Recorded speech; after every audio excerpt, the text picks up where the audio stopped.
Hey, trail runners, welcome back to Chasing Gold, where we are talking with the top athletes looking for one of those coveted golden tickets this year at the Black Canyon 100K.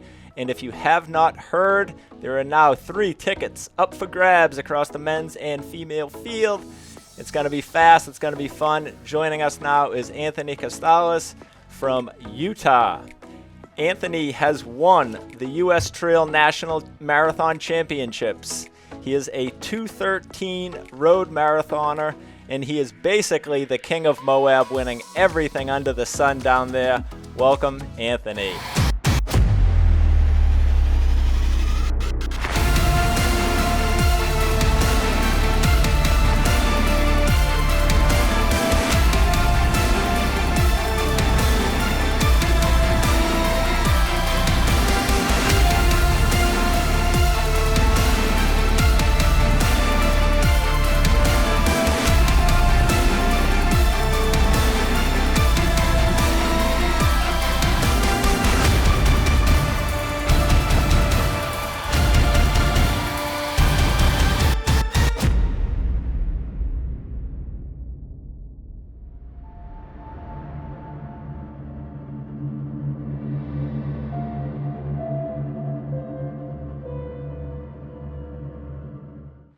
Hey, how's it going, Scott? Thanks for having me Very on. good, very good. How you doing? Pretty good, pretty good. Last year, you also got a golden ticket at Canyons 100K in California. Is that correct? Yeah, that's correct. Yep, last April, super fun race. Good organization put it on, and yeah, fun day out there with friends, and great weather actually as well. Nice. There is competition at the golden ticket races, and then there is competition at Black Canyon. hmm What do you think? How do you stack up against the field? Uh, I've been, like everybody else, looking at who's coming, and it looks like it slowly is getting a little bit better and better. Each day you kind of look at it, or whenever I kind of pop on there. So you never really know who's actually going to add in last minute as well. So yeah, I think it's looking like a solid competition. A little bummed Tim Tolson pulled out, but just as a running buddy. But Sure. no, for most part, it looks like it's going to be a fun day. It is for sure. And you ever ran on the trails down here at the Black Canyon? Done a lot of desert racing, but I have not done anything on Black Canyon or in Arizona. So it's going to be cool seeing a different type of desert running, I think, out there. Absolutely. And are you somewhat familiar with the course with downhill start, hut in the middle, and then many athletes call it rocky and technical towards the end. Do any of those things get you nervous, or any of those spots that you think that you can take advantage of? The technical rock kind of stuff, desert wise, doesn't make me too nervous. Like you said, I could do a lot of Moab trail racing. That's kind of where I've done most of my stuff at. So that's not too much of a concern. Maybe definitely seems pretty windy. So That's for that's sure. what I've heard more than anything. It's a windy course. Um, Elevation gain doesn't look too bad, but I don't know. I try not to look at profiles too much. Like every time you think you know what a profile looks like, and then you get to the race, and there's totally something there that's not what you're expecting, and just kind of have to go and just hopefully your fitness is ready to go no matter what. Absolutely. I had similar experience. I looked at the profile. I've now been out on all of the course, and yeah, I know exactly what you mean. When you look at the profile, it's different when you're out on there and experiencing hmm it. Yeah, when there's 100 turns in a mile, it's a lot different than just if you're running straight for a while. Doesn't Abs- really matter what the elevation gain happens. Absolutely. And how has the build-up gone so far? Do you think you're in peak shape for this event? When you're training, are you tracking miles, hours? How's all that stuff looking like? Long run days, maybe I'll track a little bit more, kind of a mix of both minutes and miles. But for the most part, just kind of the weekdays I do a lot of training back and forth, commuting from work actually to save a little bit of time. Uh, get a lot of doubles in that way. Kind of have to get a double in because I ran to work and now I got Sure. to get back home. So it's a good way to make sure I'm getting the miles in.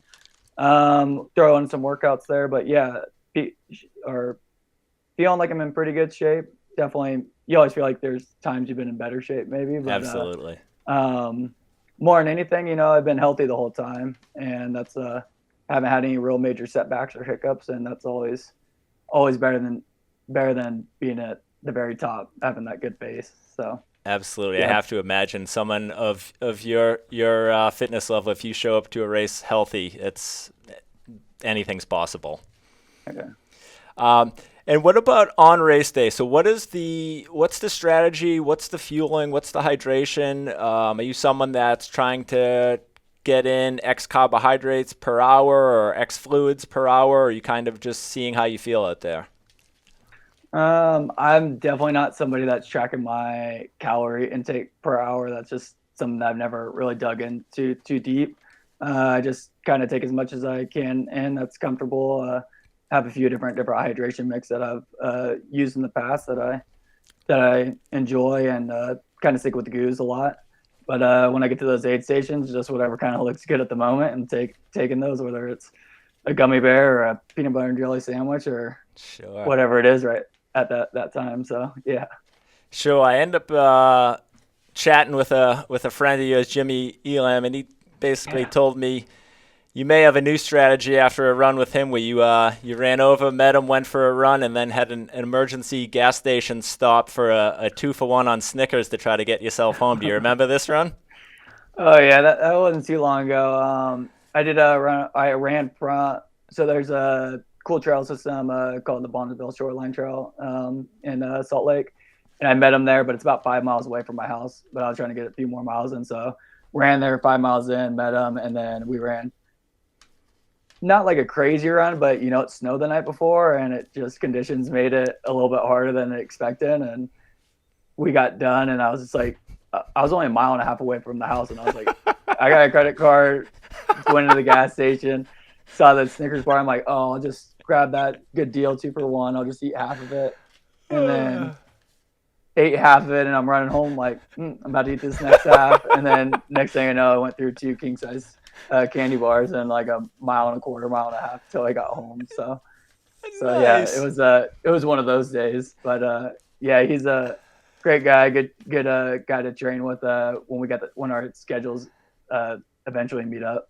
Sure. So you're gonna throw some Snickers in the drop bags or what? Uh, yeah, it's maybe more like those overnight races. That's a good one to have, but we'll see. I'm not sure about Black Canyon. Absolutely, absolutely. Um, so when you're coming down here, you're gonna be are you doing any sort of heat training to prepare for what's probably gonna be a hot day in the canyon? Um, I've been layering up a lot, uncomfortably. Addie Bracy, I think, puts on Instagram. We're pretty good friends. She was like, "This is how you're supposed to train for a desert race in Boulder." She's in Boulder, and I told her, I'm like, I'm so over layers right now. Like, I'm someone that could run in shorts until it gets to the teens, and hasn't been that way. I've been kind of doubling up on stuff. So yeah, Sure. hopefully it pays off. I mean, you never know if it's going to pay off or how it'll work out there. I think just kind of regulating yourself on how hard you're going is going to be more key than anything. Just Sure. don't want to get too far into the well too early on a hot day. Sure. Well, I actually spoke with Addie earlier today, and she told me Okay. she is not doing any heat training. So Yeah. she may know what she needs to do, but she's not doing it herself either. All right, let's talk about you finished the race, right? The race is over. You're back at the hotel, wherever you are. What is the post race meal and beverage you're going with? Well, this time it'll be in my camper because we're taking the camper down. Nice. I don't know. Usually it seems like we go to like some kind of bar or something like some kind of bar afterwards. And just burgers always good, and just whatever's on tap, whatever's something good Nice. locally. Usually I say that, and then halfway through a beer, I feel like I can Yeah, barely get through that one right. because your stomach's so cramped up. But sometimes a Absolutely. Coke as well is just to kind of wake me up, so I'm not slog the whole rest of the dinner. Sure.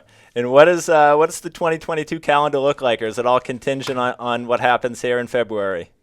It's definitely a little contingent, getting that golden ticket. But checking that is something. It's a kind of a quick turnaround. But if legs are feeling good, I've just wanted to go to that race for years, and it always seems like something's come up. I guess whether it's been pandemic or race was canceled or whatever it was. So if that could happen, that'd be great. If not, yeah, I'll just have to pass on that one this year.